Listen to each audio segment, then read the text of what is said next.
part two group of Literary Kentucky. And I just seriously had like an epiphany.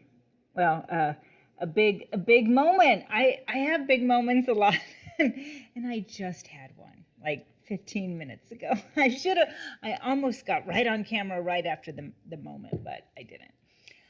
Well, the thing is, today's Literary Kentucky talk is about Thomas Merton, who I didn't know. I literally never heard of Thomas Merton until I met a good friend of mine, my spiritual guide, who is Catholic, and she taught me many things about living in relationship with God. And she's the one that introduced me to Thomas Merton. She actually gave me her own personal copy of this biography of Thomas Merton, The Seven Mountains of Thomas Merton. And I always feel like she thinks I have it in me to be like a spiritual leader like Thomas Merton.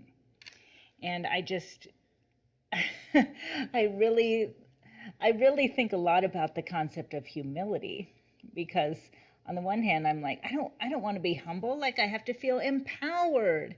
But then on the other hand, whenever I think of Thomas Merton, I'm just filled with shock waves of like not being good enough. I was just giving Jay a speech about how I was not living a disciplined life.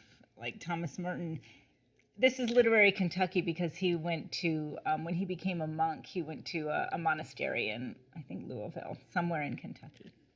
And I was just like, Thomas Merton lived those monks, they have the disciplined life of like praying at 2, praying at 5 a.m. And I'm just like, I'm just messing around all the time. I always am asking, please don't make me like this.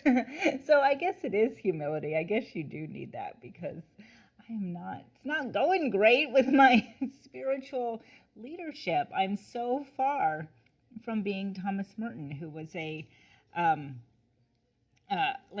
wrote this memoir called Seven Story Mountain, and he talks about his conversion to Catholicism and his belief in God. And he's also he's a literary icon. Like he used to be like a literature professor and lived kind of like the wild life. And he apparently fathered a child in, I want to say England, who was killed in the Blitz in London, like in the bombings.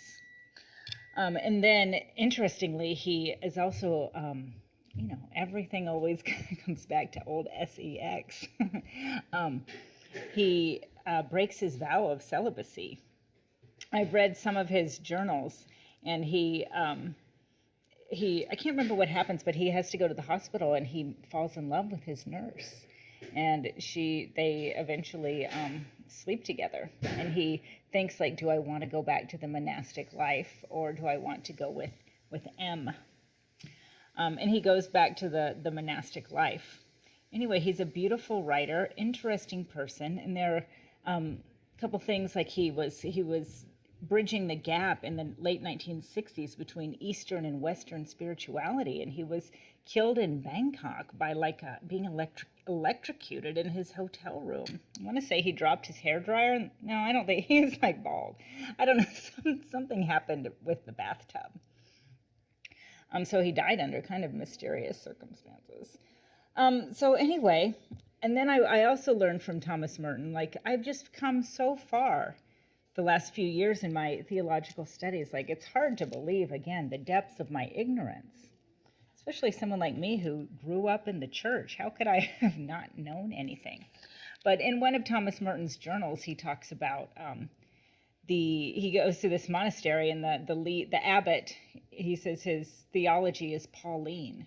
And I was like, Pauline, what does that mean? I understood it was related to Paul, but I didn't understand what particularly was like Pauline. Like, how is that different from, Jesus or being a Christian? Now it's been like probably 5 years later. I'm like, oh, I get it. In my opinion, the teachings of Paul are very different from the teachings of Jesus. Anyway, I'm like, I can't be Thomas Merton. Like, I'm a mom. I live a normal life. Like, I have always my kids around. I'm folding laundry. I'm trying to, like, not get fat. Like all this stuff that I'm like, I can't be a great spiritual leader like Thomas Merton because I'm just a regular mom from the suburbs. Sometimes I wish I could just, devote my life to these ideals instead of having to deal with regular life constantly.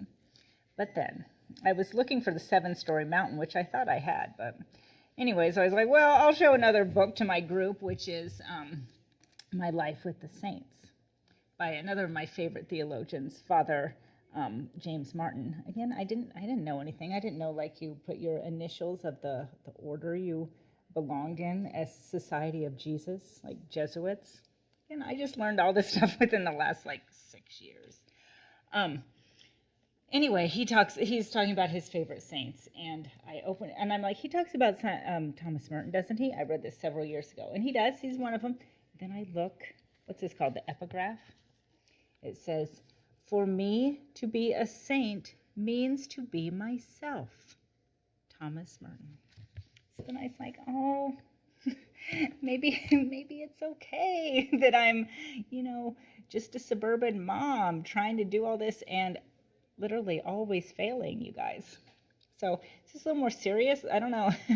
I guess whenever I start talking about real humility, it gets real sad real fast. But anyway, Thomas Merton is definitely an interesting figure and inspiring to me. And maybe I'll go to the library after this. I went and got Lisa Cross Smith's book, like I said I would yesterday, but now I need to go get some Thomas Merton. That's the thing. I can't live this spiritual, deep life that I want because I'm always going to the library getting the next book. Anyway, serenity, please. So I guess I'll just be myself and see what happens, right? Thanks for listening, you guys. Literary Kentucky.